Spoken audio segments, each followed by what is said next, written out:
এখন টাইম হচ্ছে 8টা, আর মেয়েকে স্কুলে পাঠিয়ে দিয়েছি, ওর পাপা অফিস বেরিয়ে গেছে। এই যে সুন্দর করে গুছিয়ে নিয়েছি এই ঘরটাকে। আর এখন সকালবেলা আমি রান্নাও চাপিয়ে দিয়েছি, কারণ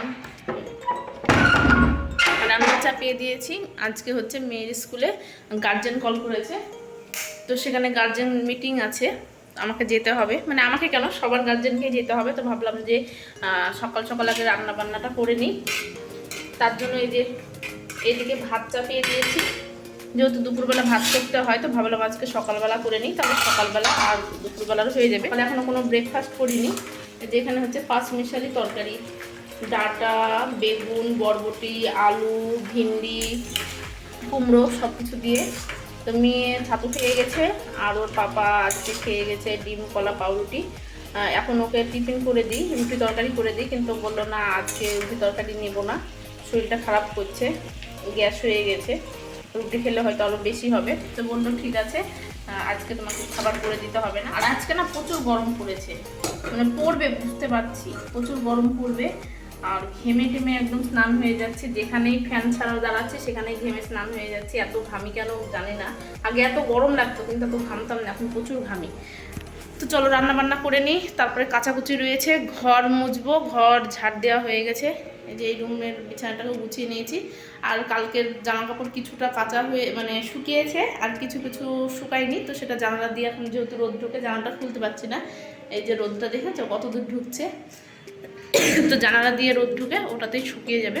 আরও কিছু কাঁচা রয়েছে, সেগুলো এখন কাচাকুচি করবো, তারপরে ঘর মুছে স্নান করে একেবারে যাবো। 9টার সময় মিটিং আছে, এখন 8টা 2 বাজে দেখলাম। তো চলো দেখতে থাকো, আশা করছি তোমাদের ভালো লাগবে। টাটা। এখন বাজে হচ্ছে রাইট 9টা, আমার একদমই কথা বলার টাইম নেই। কী কী করলাম তোমাদের সঙ্গে বলি। ওই সবজিটা রান্না করেছি আর ভাতটা করে নিয়েছি, আর তার সঙ্গে শাক রান্না করতাম, তো শাকটা রান্না করার টাইম পাইনি, শাকটা বেছেই ধুয়ে রেখে দিয়েছি। আমি বুঝতে পারছিলাম যে 9টার মধ্যে আমি সব কিছু কমপ্লিট করতে পারবো না, তো তার জন্য এই যে ঘরকে মুছেছি, ঘর মুছে জামা কাপড় কাচাকুচি করেছি, আর তরকারিটা রান্না করা হয়ে গেছে, আর শাকটাকে এখানে এই যে বেছে ধুয়ে রেখে দিলাম, ওটা পরে রান্না করবো। আর এখন 9টা বেজে গেছে, যেহেতু স্কুলে যাই। চলো। মেয়ের স্কুলে পৌঁছে দেখি কিছু গার্জেন অনেক আগেই চলে এসেছিল, আর কিছু গার্জেন আমি আসার পরে এসেছে। তো তারপরে স্কুলের যে হেডমিস্ট্রেস উনি একটু মানে হাদিস নিয়ে আমাদের কথাবার্তা বললেন, তো সেগুলো আর ক্যামেরা করিনি, সেগুলো অনেক মন দিয়ে শুনেছি। তারপরেই তিনি বলছিলেন যে বাচ্চাকে কীভাবে পড়াশোনা করাতে হবে, কীভাবে যত্ন নিতে হবে, আর চা বিস্কুটেরও ব্যবস্থা করেছিল।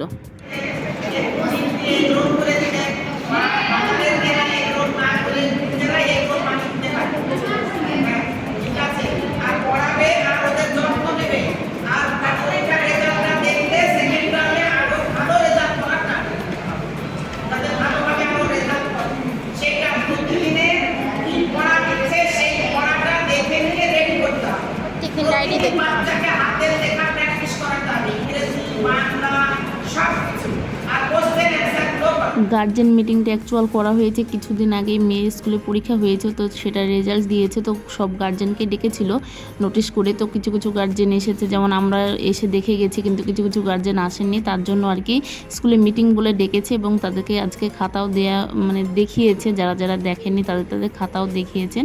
তো তারপরেই না ওই যে মেয়েদের স্কুল ছুটি হয়ে গেছে, যে